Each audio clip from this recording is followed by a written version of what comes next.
Hello and welcome to Cosmological Arguments. I'm your host, John Bannan. The argument from flawless physics.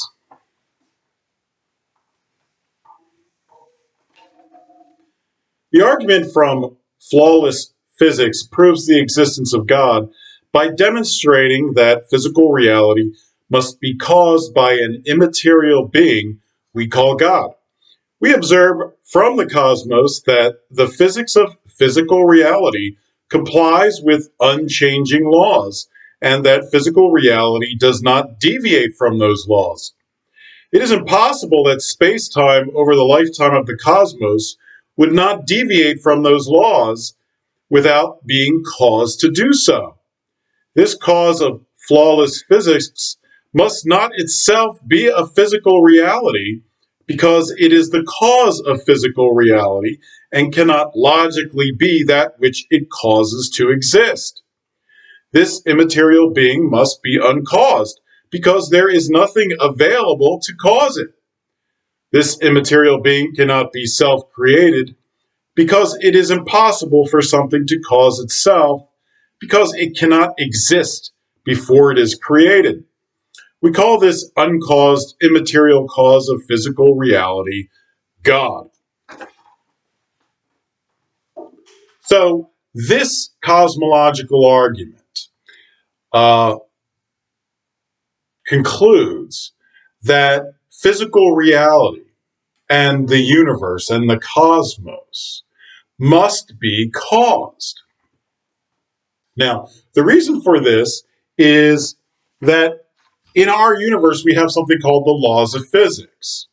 And these laws of physics do not change. So they're the same throughout time and throughout the cosmos. We don't see deviations from the laws of physics. When you consider how utterly impossible that is to be just a coincidence, then you must conclude that physical reality is caused to comport with these laws of physics. So, for example, in the block universe, let's say the block universe is real, then there is 13.8 billion years in which the block universe existed since its beginning in the Big Bang.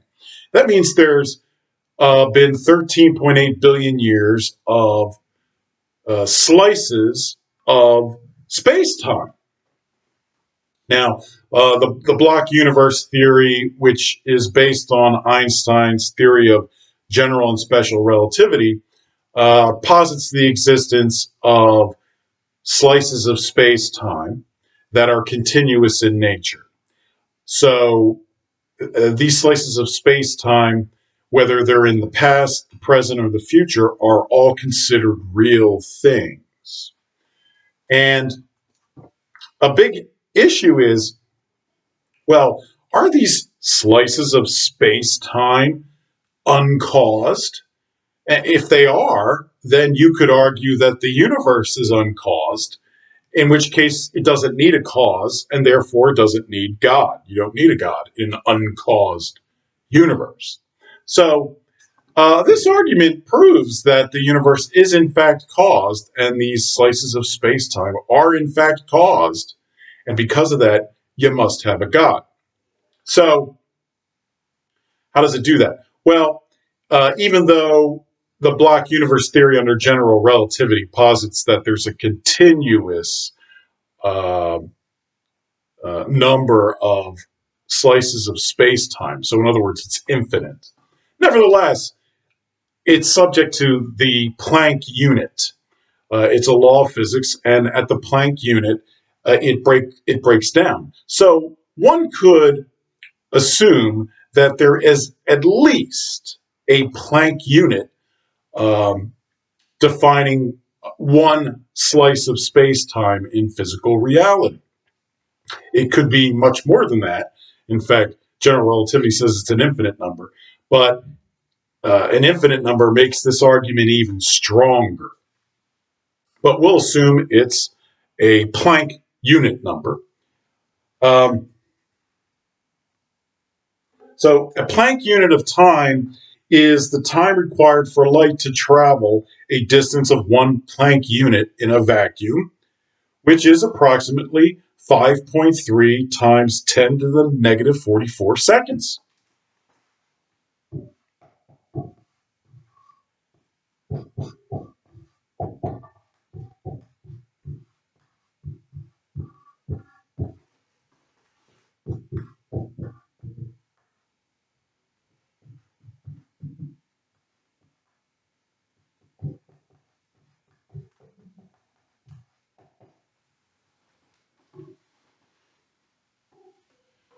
All right, so in 1 second, there's 5.39 times 10 to the negative 44 Planck units of time, or this would be how much time 1 Planck unit would take. So this is how much time it takes for light to travel 1 Planck unit distance, 5.39 times 10 to the negative 44. So in 1 second, there would be 1.855 times 10 to the 43 Planck units.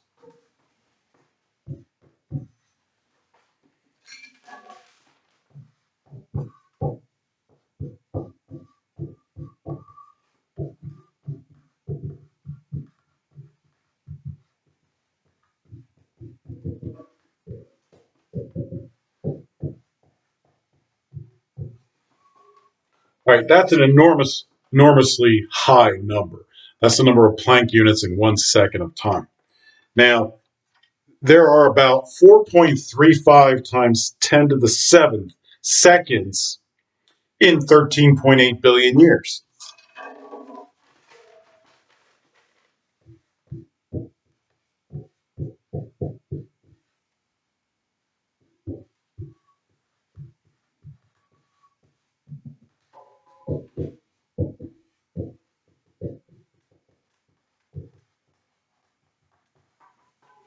So, over the life of the universe up to this point in time, there are approximately 4.35 times 10 to the 17th um, seconds.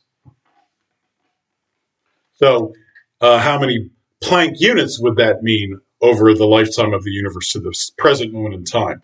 It would mean about 8 times 10 to the 60th in Planck units since the beginning of time to the present moment.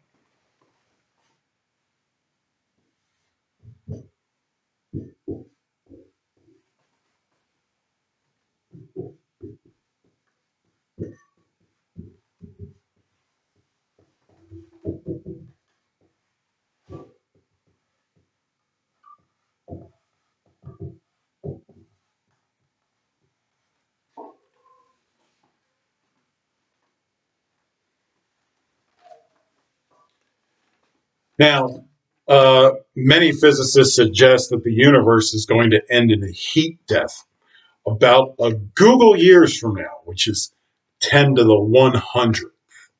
So, if you assume that the laws of the universe stay unchanged for the entire length of the universe's existence, then you would have, let's see, so there's about 5.85 times 10 to the 50 Planck units a year.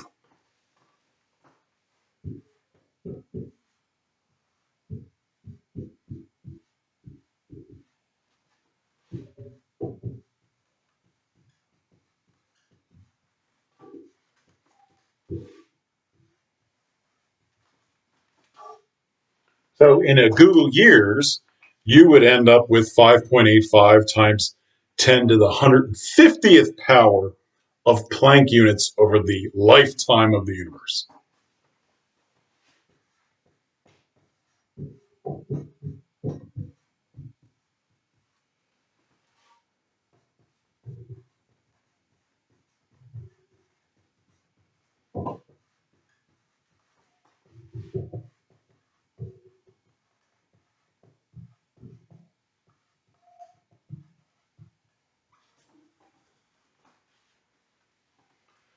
So that's an approximation of the total number of slices of space time assuming each slice is a Planck unit of time, over the entire lifetime of the universe. 5.8 to 10 to the 150th.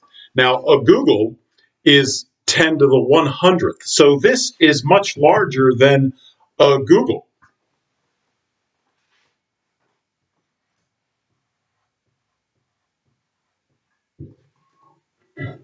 This is an enormously large number. This number is so large that there is no name for it. So I'm just going to invent a name, and I'm going to call it 1 Planktillion.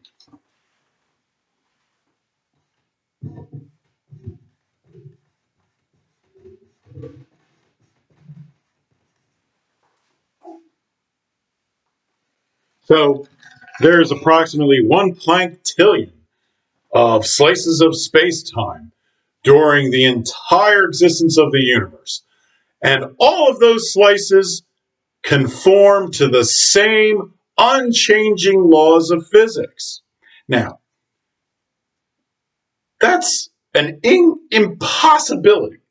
That's an incomprehensible coincidence that is just not possible. No one could believe that's true. And the reason is, if you consider a slice of space-time unchanged or uncaused, I'm sorry, not unchanged, uncaused. If a slice of space-time is uncaused, then that slice's, whatever that slice has in it, is not caused by anything. It's not caused by any other slice of space-time. So it's not contingent upon anything. It's not contingent upon any slice of space-time. So how does that slice of space-time, if it's not caused or contingent on any other slice of space-time, how does it know that it has to appear in conformity with this one particular set of laws of physics? What are the odds that 1 Planktillion slices of space-time would all comport with the same laws of physics, and that we happen to be in that particular universe? The odds are impossible. They're impossible. They're beyond any number we've even named. I had to think up a name of a number because it's so impossible. Now, you could argue, well, we would only exist in such a impossible universe. Well, why would that be the case? There can be deviations in our laws of physics, even tiny deviations, that wouldn't significantly impact the outcome of the universe, and certainly wouldn't prevent human beings from existing. Very tiny deviations could occur, and it wouldn't impact evolution or life or anything. Just momentary deviations, and then you go right back to the regular laws of physics. Momentary, temporary deviations. Something as simple as, when you throw this marker up, it's going to come down. Well, you can have a slight deviation where you throw the marker up, and suddenly it keeps moving for a little bit. It's not supposed to, but it does. Deviation from the laws of physics. And then it comes down. Well, we never see that happen in reality. When we observe the universe, we never see deviations from the laws of physics. Never. So this is clear circumstantial evidence that the laws of physics are unchanging. And how can that possibly be if each slice of space-time is uncaused? How does it know to stay in conformance with those laws of physics? It's uncaused. There's no cause for it to be the way it is. So how does it know to stay within the laws of those physics? There's no good reason for the laws of physics to be completely unchanging with no deviation. We could still exist if there were deviations. So how could that possibly happen? It's impossible to believe that would happen. And because it's impossible to believe that would happen, then you can't believe that these slices of space-time are uncaused. They have to be caused to conform with the laws of physics by something, in order for that 1 planktillion slices of space-time to coincidentally comply with the laws of physics. Something has to cause these slices of space-time. They can't do it themselves. There's no way for them to know how they're supposed to look. So something has to cause these slices of space-time. And that means that the universe has to be caused. If the slices of space-time are caused, then the universe itself is caused. Now, this argument proves that the universe has to be caused. It doesn't necessarily say that the universe can't be a caused block universe or a caused even infinite block multiverse or a caused universe where the present moment is created through occasionalism. Every moment of time is a creation by God who then destroys it and then creates the next moment. So it doesn't tell you whether it's occasionalism, an occasionalistic universe, or whether it's a block universe. But it does tell you that it's not an uncaused block universe or an uncaused infinite block multiverse. That possibility has been eliminated by this argument. So because the universe and physical reality has to be caused, then the cause of physical reality itself can't be a physical reality, because then physical reality would have to exist for it to exist, but it's causing physical reality. So that's illogical circular reasoning, where you're presuming the existence of physical reality while proving the cause of physical reality. And this thing that causes physical reality can't be self-created, because that's self-creation is logically impossible, because you would have to exist before you existed in order to cause your existence, which makes no sense. So the cause of physical reality itself can't be physical. So it's got to be an immaterial cause. And because there's nothing else that can cause it, there's no physical reality that can cause it, because it's causing physical reality. So there's nothing else available to cause it. It must be uncaused. So this cause of physical reality, or the block universe, or an occasionalist universe, must be an immaterial, uncaused cause of physical reality. And that we call God. Now, if you want to use a symbol for this cosmological argument, I would use this symbol.